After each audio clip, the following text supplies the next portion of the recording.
So, how old were you when you joined the Marines? 21. 21. So straight out of was you straight out of high school, or did you go to college first at all, or? Like a lot of people that like kind of struggle with high school, I decided to like kind of do my own thing and work for a year, and then I realized that life after you turn 18, it's the real world, and it sucks, you know what I mean? And I've always wanted to go to college, and I kind of saw the military as an option for that. Yeah, I see a lot of people taking that route these days. I had a couple of friends in not high school, in college, I think, who did that as well. Yeah, and fun fact, I went to college, I got up to my senior year, and I'm not in school anymore. I see. So you quit your senior year.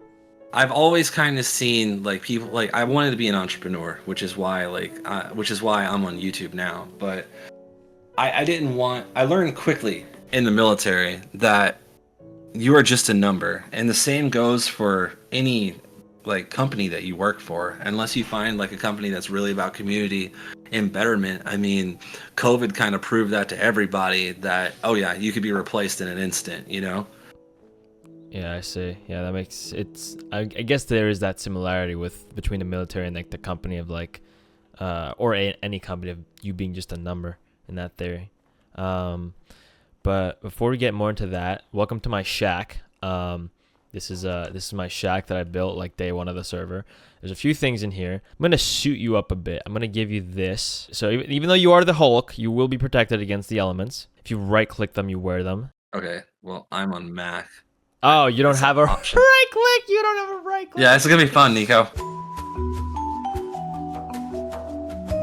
By the way, this is Saul Wolfman the second. Um, Is there a reason why he's the second? the first one died, unfortunately. So yeah, to reiterate, you decided to join the military when you were 21 to pursue college, and then you quit college in senior year because of. So what really happened was it was the end of my junior year and I was taking a stats class. And within the stats class, like I was getting really confused and it was kind of like a larger group setting to where just the teacher didn't have enough time to kind of like disclose it and especially if you're not getting it, you know what I mean? They offer like tutoring and all that stuff, but I just didn't understand why I needed it. I ended up retaking the class. I had to pay for it out of pocket because the VA won't pay. Like your GI Bill doesn't cover classes that you technically pass. Fun fact: if you go to college, there's a college within the college. I'm pretty sure you know about that, There's a. and you have to like apply to like let's say a college of business or let's say the College of Computer Sciences, Mm-hmm. something of that nature, to where they have a minimum standard that they have to take for you to have that like credit count towards your degree plan. And like the most it's always going to be a C or at least like a 2.0 if they're doing it on that scale. Well, a D is technically passing to the military, right? So Right. if you fail, you like if you quote unquote fail, technically as long as it's not an F, you pass. So I learned that hard lesson, but I had to pay for that out of pocket, and that was the first time I started like really doing YouTube and trying to understand YouTube. And then I had to this.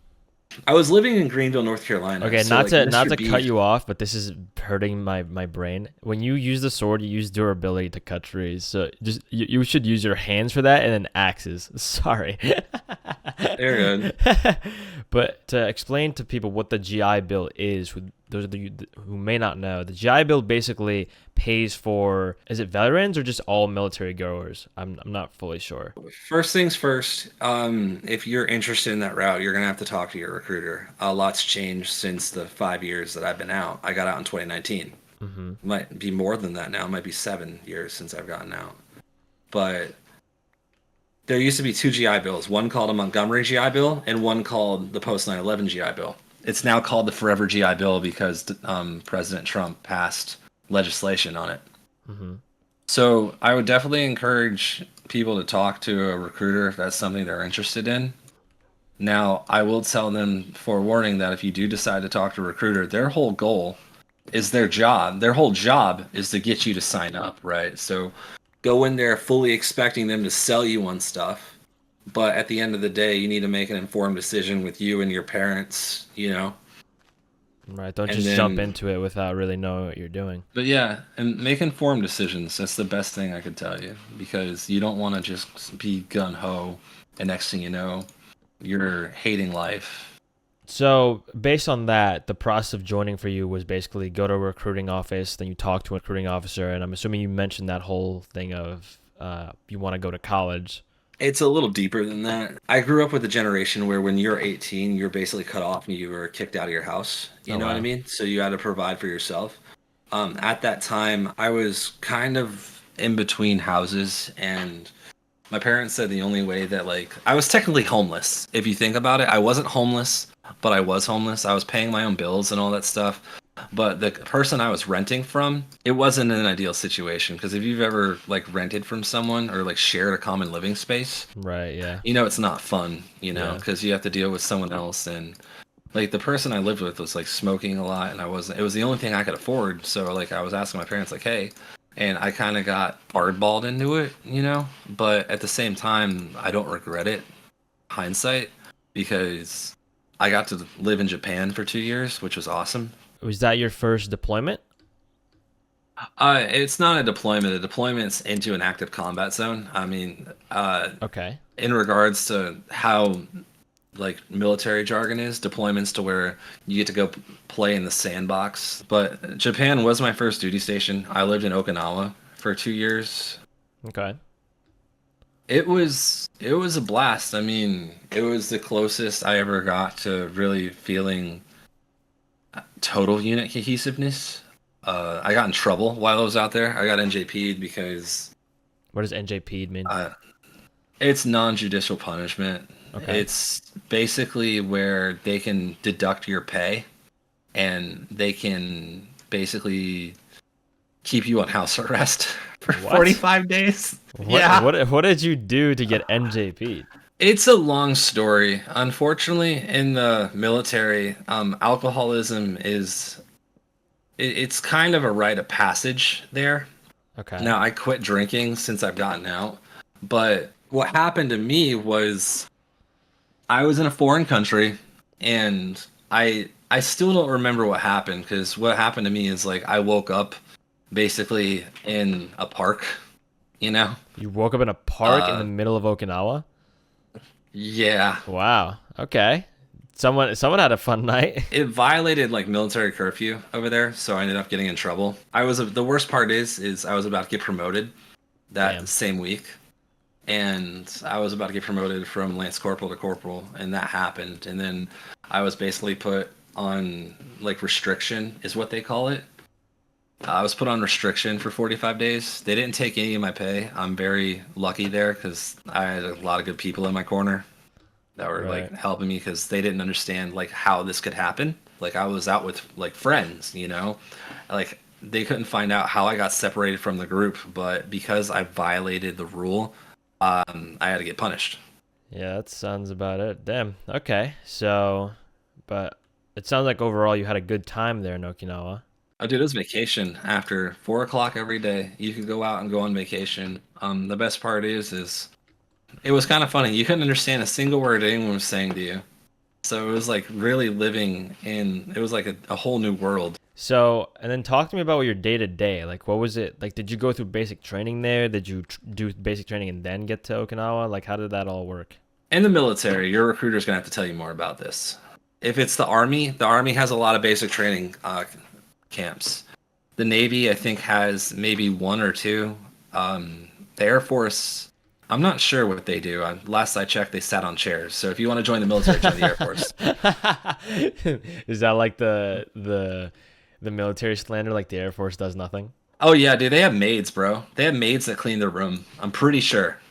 Dude, Like isn't like the Space Force the one that like everyone clowns about the most? that one, I honestly regret getting out when I did because I totally would have joined the Space Force because I want to know what they do. Do they get to go to space? Like I want to go to space, you know? The technical term is it's like the Marine Corps in an essence to where it's an offshoot of the Air Force.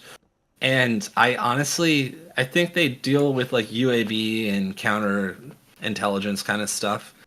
I see. They probably monitor like who's spying on who type deal. But to answer your question, I went to Parris Island, South Carolina. And if you join the Marine Corps, you're going to go one or two places. It's going to be Parris Island, South Carolina, or San Diego, California. They've changed a lot since I got out. Before, women could only go to Parris Island. Now, if you live on the west side of the Mississippi, you go to San Diego. So the Mississippi is really the dividing line on where you're going to go to boot camp if you choose to go to the Marine Corps.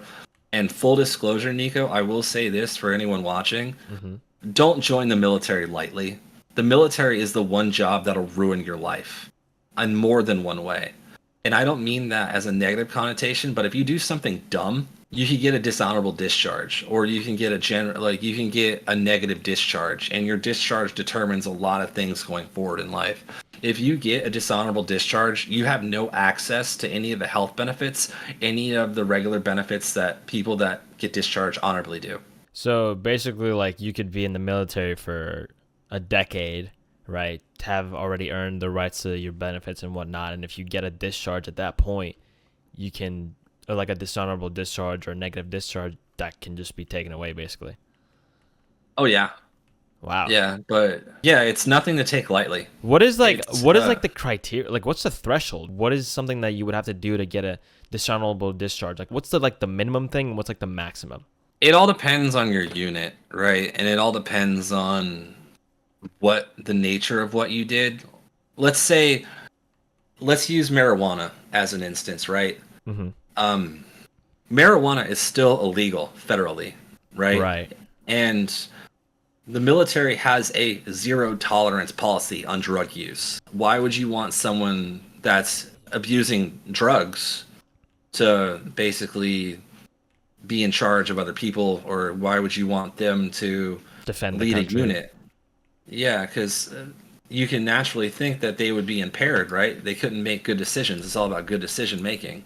I've heard rumors that I don't know how it's going to change with this election, and because I just read that they're trying to federally legalize marijuana. I mean, back in the 60s, there's people doing it in Vietnam. I don't know. You know what I mean? I'm not the subject matter expert here.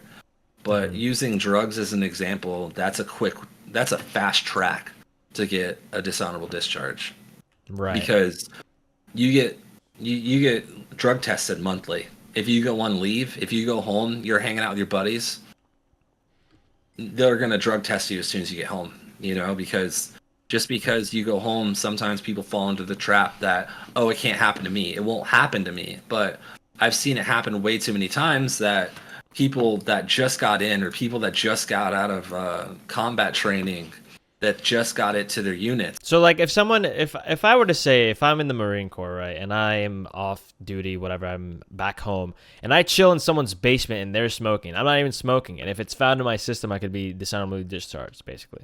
If it is found in that drug test, yes.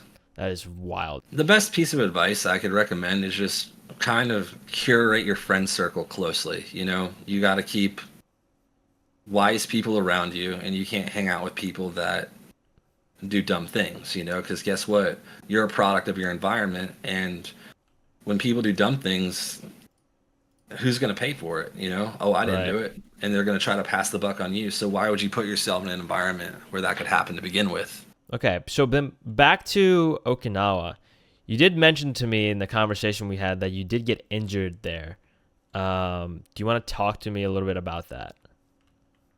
So when I got to my first duty station, we were doing like physical training. I'm going to refer to that as PT going Mm-hmm. forward. Mm-hmm. So PT is something that you're required to do, and you should be doing on your own. Just because it's not mandatory for your shop section or unit doesn't mean you should be doing it, because there's physical fitness tests. So when I first got to Okinawa, we were doing martial arts, and the Marine Corps has a system called McMap to where you can basically get a black belt in karate. Okay. So what we were doing is, it's kind of a, it's frowned upon to be a tan belt, which is like the lowest level of belt that you can have throughout throughout your career.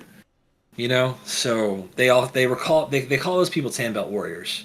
And I was going for my gray belt, and what had happened to me was we were doing forward shoulder rolls, and I was in combat gear. I had my flak on. I didn't have the pads in, the bulletproof pads, but when you're doing motions and you're trying to throw your arm through your leg and then and produce enough momentum to roll forward, any added weight can hinder that process. So what happened to me is I landed right on my neck. I landed Ouch. on that weird spot between my arm and my neck, and I ended up getting a high AC grade separation.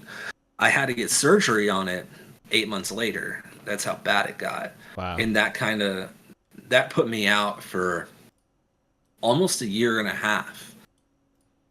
So Jeez. yeah, And being hurt. that's from training. It's not even from that wasn't even you being in an active combat zone or anything. No, you can get hurt. I mean, you can get hurt taking a shower, bro. You Yeah, know what I mean? that's what I'm saying. Like people don't even realize like, oh, everyone's like, oh, like you're gonna get you're gonna join the army and you're gonna get hurt doing um you know, some major tactical thing. The reality is life is like that and you can just get hurt the same way like a quarterback who's gonna join is joining college teams might get hurt right before they get recruited. It's crazy to think Yeah, about. and the thing is within the Marine Corps, I don't know if they changed this rule, but if you're on limited duty, which is what they call people that get hurt, so Mm-hmm. there's active duty, light duty, and limited duty. Limited duty, you're not supposed to do a whole lot. You're supposed to basically heal and recoup. But just because you're on limited duty doesn't mean that you can't go work out, right? You're not supposed to work out that arm. You're not supposed to work out whatever's hurting you. But you can't gain weight. Weight's your biggest enemy when it comes to that in the military because they have height and weight standards.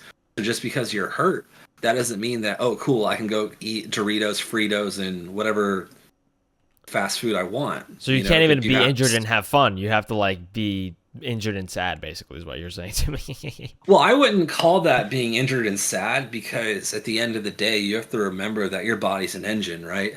Right. No, And I'm your I'm just body. joking, obviously, but like, No, I know.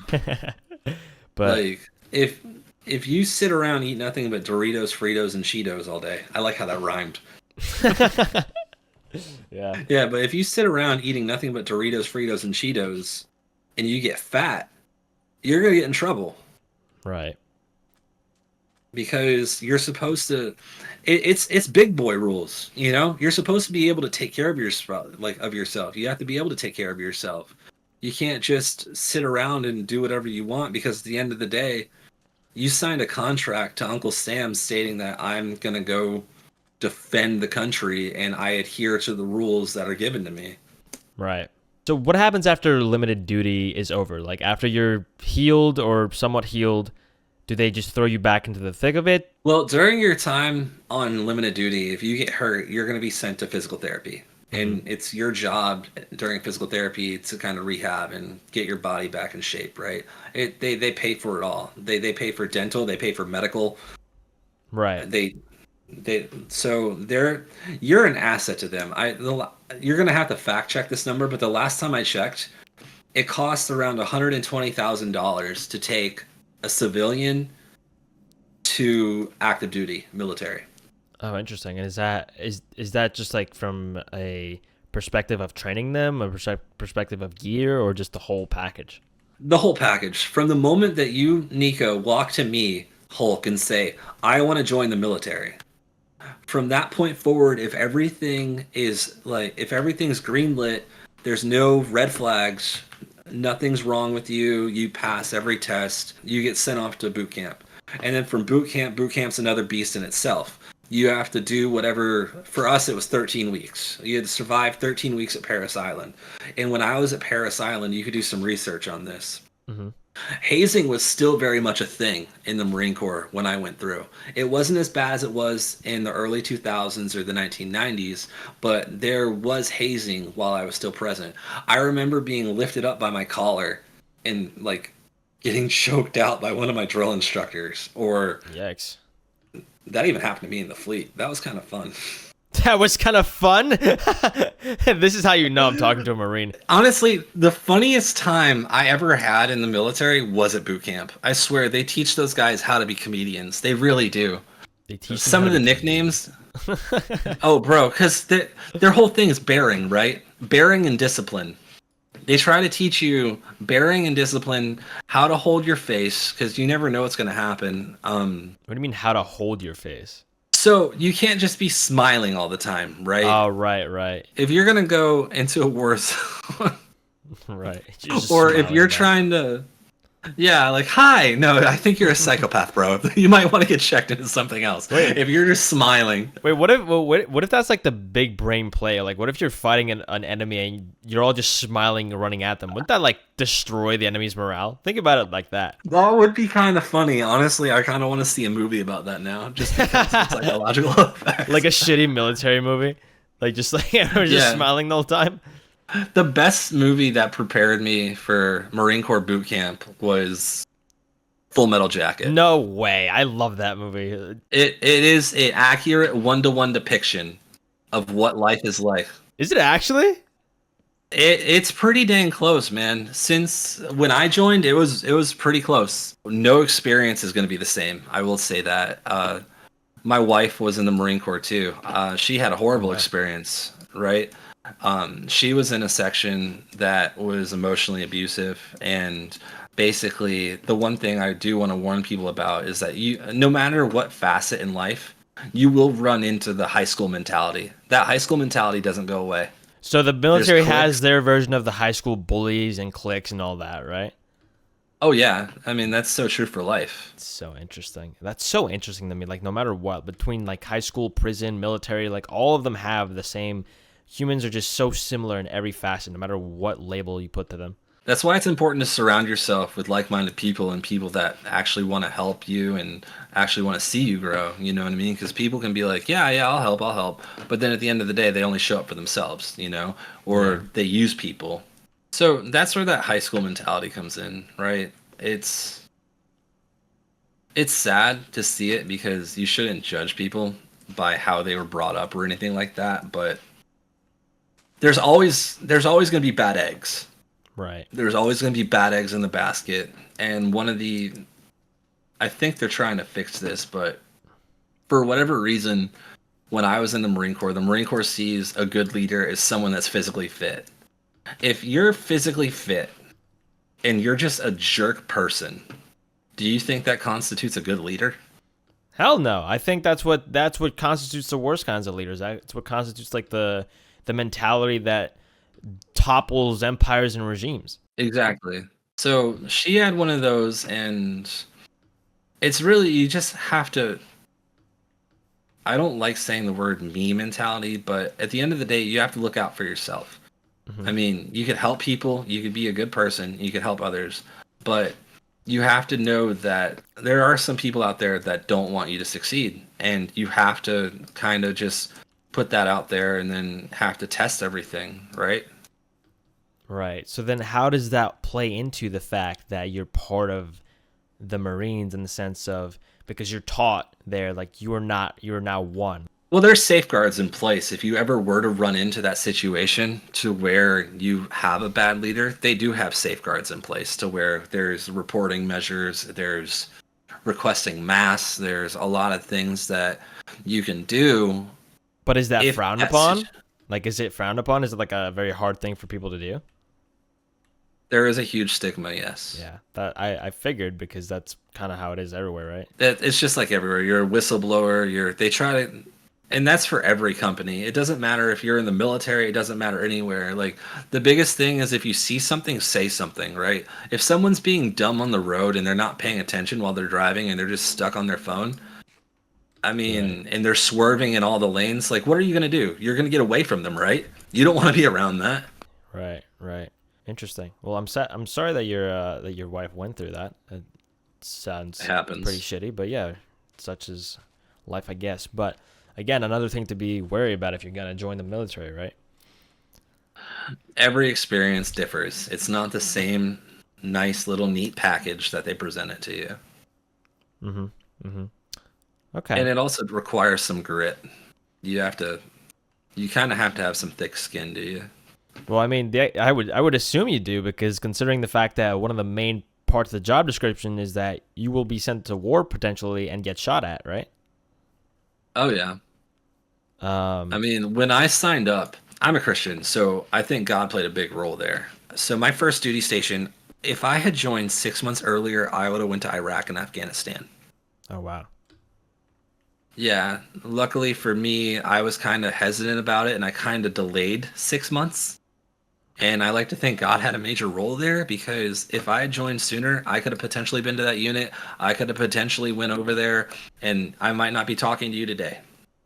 But That's a crazy reality to think about. you never know where you're going to get sent.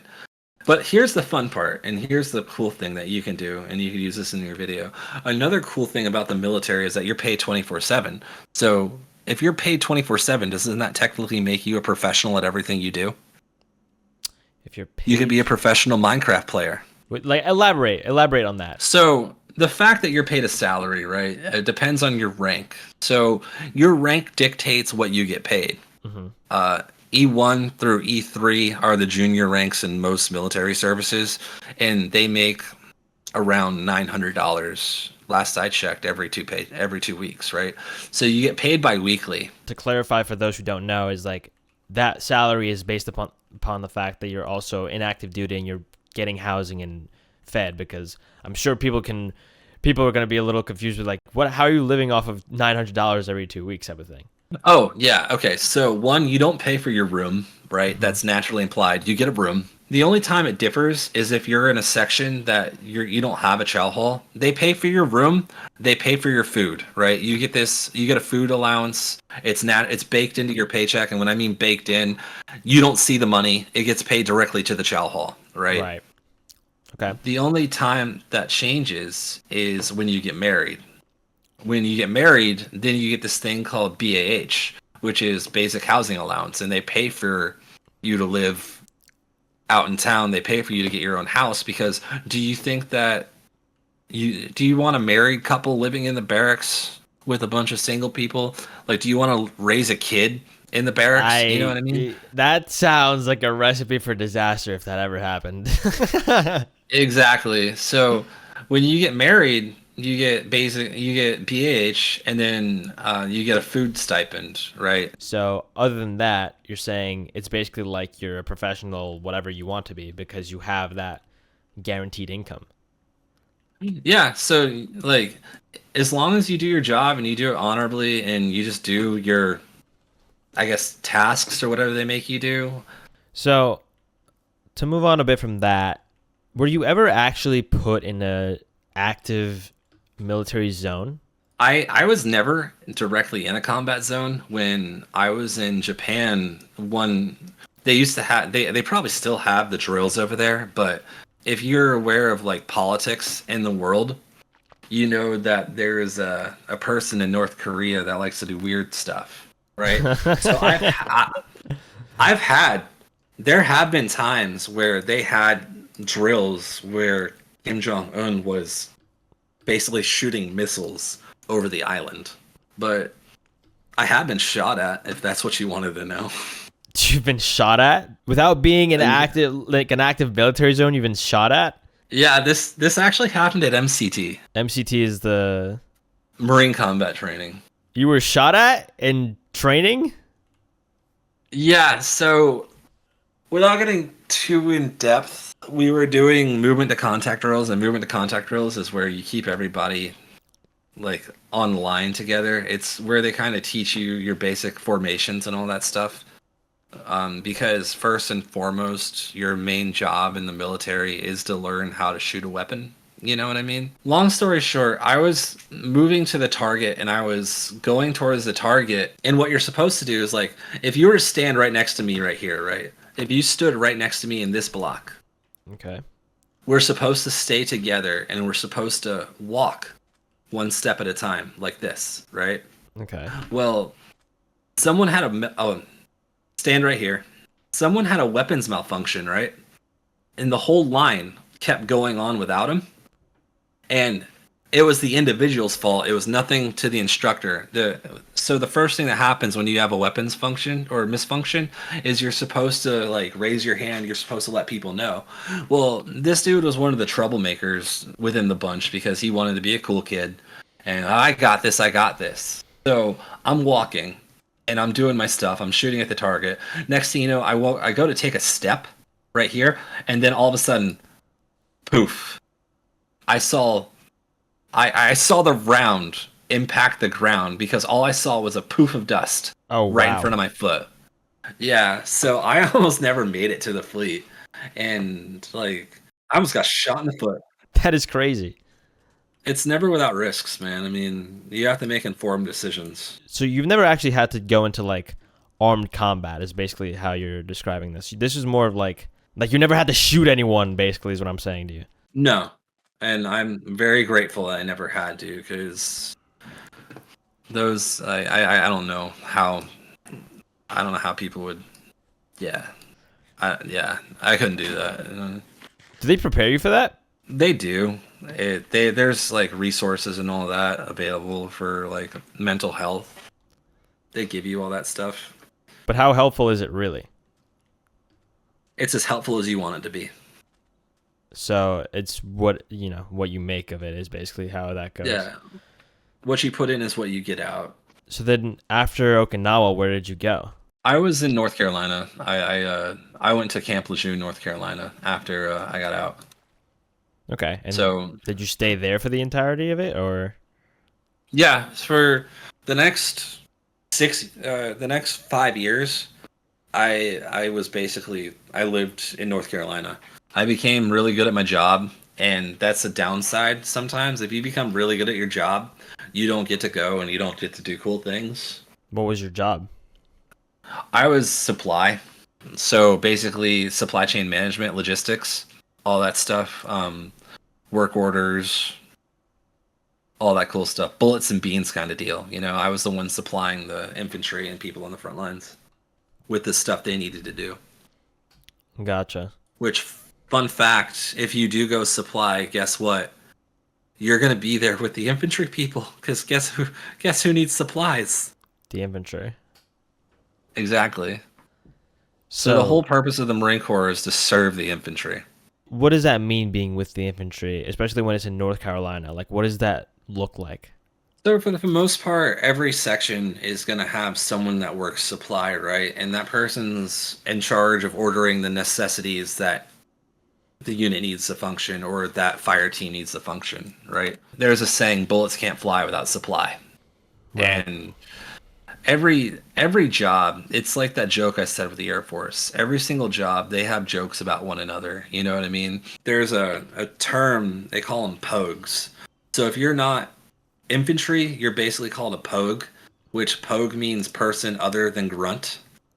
Right. So there's its own language to it. Yeah. There's subcultures within subcultures. So what is the infantry's job in North Carolina? The infantry's job in a nutshell is to basically be combat ready at a moment's notice. So just basically, if there's some sort of war breaking out, then they're ready to just go.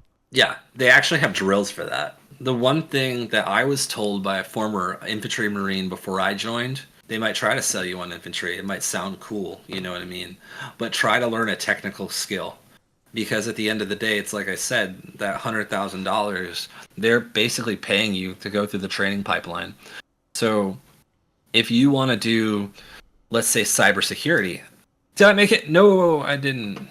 Here, But I'm on a brick now. climb up the water. Ah, yeah. I was going to try to water bucket that. I know a thing or two. You know how to water bucket clutch, but you didn't know how to make a sword? That's pretty crazy, dude. Well, like I said, I play on PlayStation. What was the question again? No, it's just the end of like what the infantry does and how like they try to sell you on the infantry. Well, it all depends on your ASVAB score, right? So you get to take a fancy test before you can join the military, and it's called an ASVAB. So with that, it'll basically dictate what jobs you're qualified for based on your technical skill or your whatever you score on the test. Now they sell. It's just like SATs and ACTs. You have to study and you have to train to get a better ASVAB score because guess what? That's how like that's why the Air Force told me I could only be a janitor. Right. You didn't qualify for anything else. Yeah, exactly. Also, the Air Force has an incredibly long waiting list. Well, it sounds like they should, based on what you're telling me, with maids and everything. I know, man. I wish I could have joined.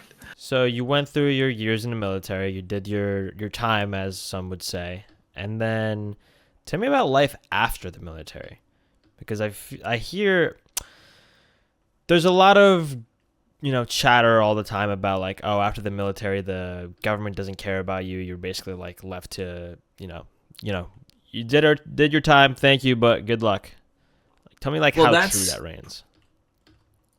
it's in my experience not true at all, right? If you get honorably discharged, meaning you did your time and you didn't cause any ruckus, you know what I mean? You're basically an outstanding citizen. Like even if you get in trouble sometimes, like as long as you don't make a habit out of it, you can get an honorable discharge, right? Hmm. Like you get free healthcare. You get free healthcare the rest of your life. Right. It doesn't matter. I'm pretty like I might be wrong about that, but I'm pretty sure that veterans you get free healthcare if you rate over like a certain percent or something. I'm not sure. I'd have to look into that. Okay. And would you say, is it hard to adjust back outside of military life? Oh, it was hard for me because when I got out, um I was going to school on like on the base, right? Because they bring college teachers in.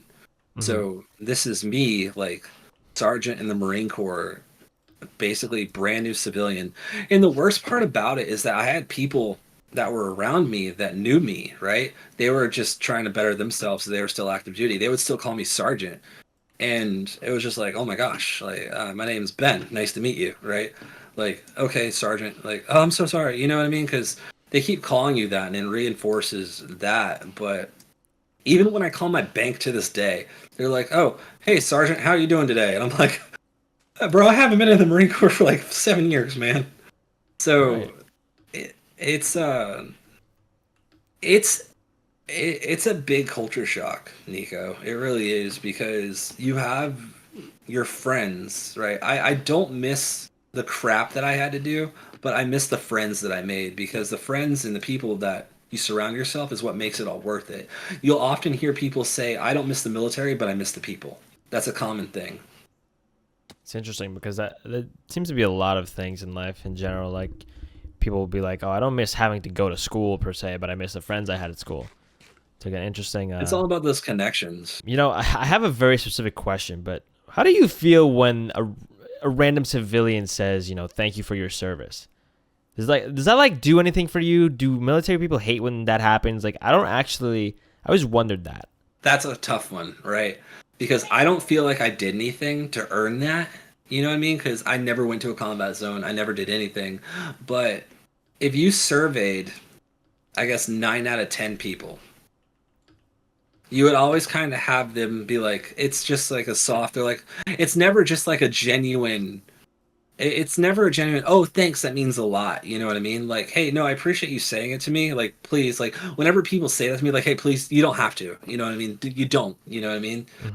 Hmm. But the counter argument for that is that these people are genuinely expressing their thanks. And I had a master class from a civilian tell me this. Like she didn't join, but her whole family had been in the service.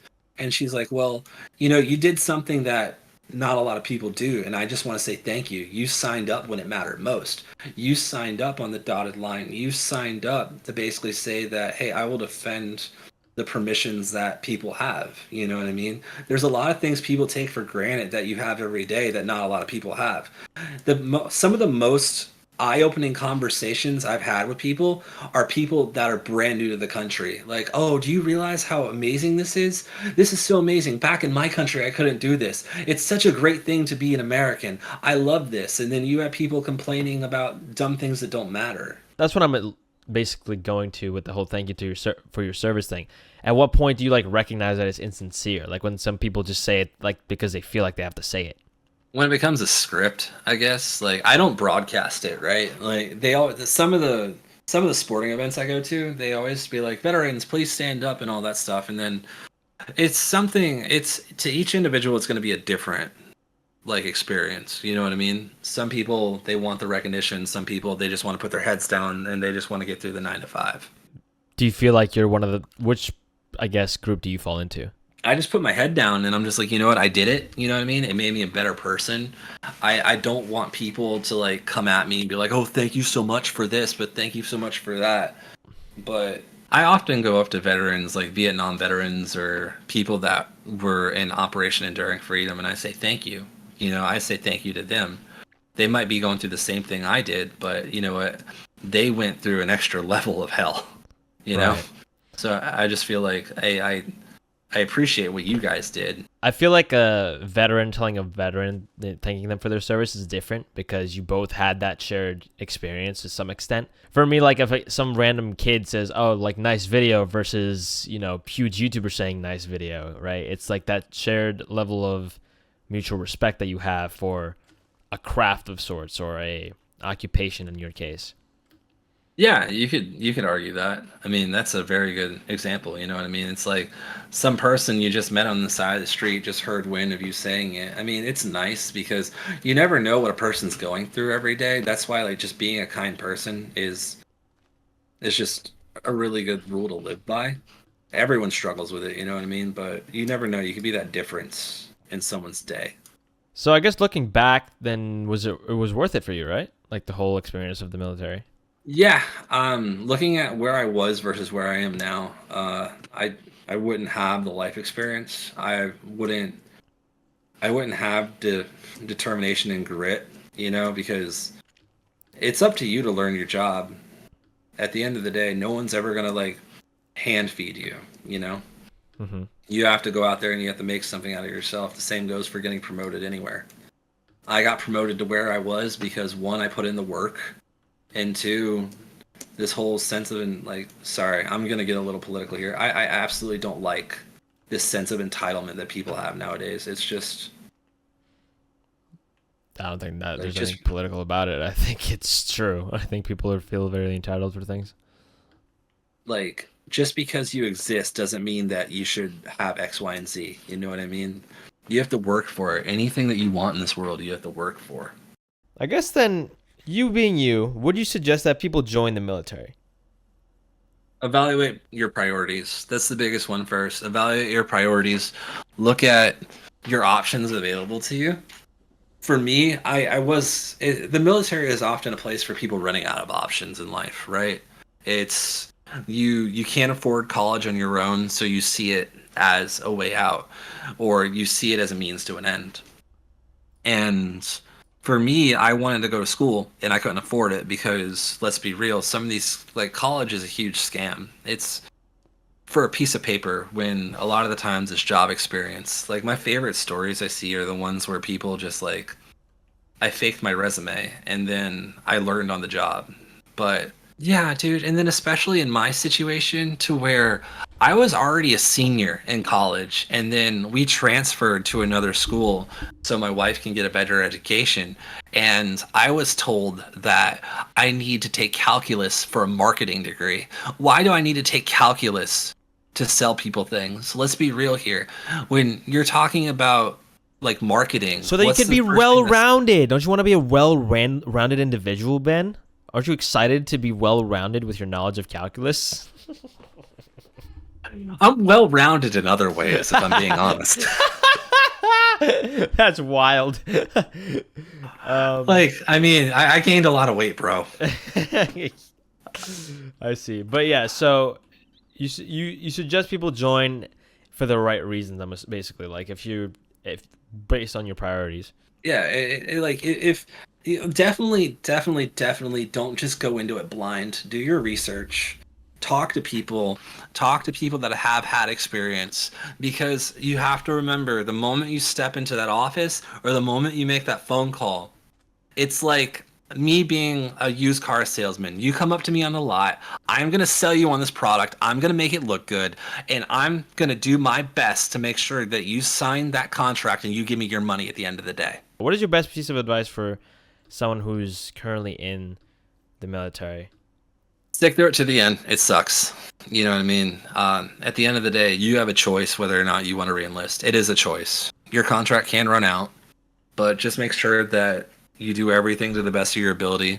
You don't burn bridges because people, you never know, someone that you meet in service could end up be hiring like one day. You know what I mean? They could be that. It's that whole analogy of someone being younger than you can you be your boss. Like you never know. It's a small world. You know what I mean? And then just take advantage of whatever is given to you. Like one thing I wish I did when I was in the Marine Corps was I wish I did school more because they pay for tuition assistance. I have to pay for a portion out of it on my own paycheck, but like I had to use my entire GI Bill to go to school. My wife got out recently, and guess what? She's already almost to a freaking. She's almost got a degree. Wow.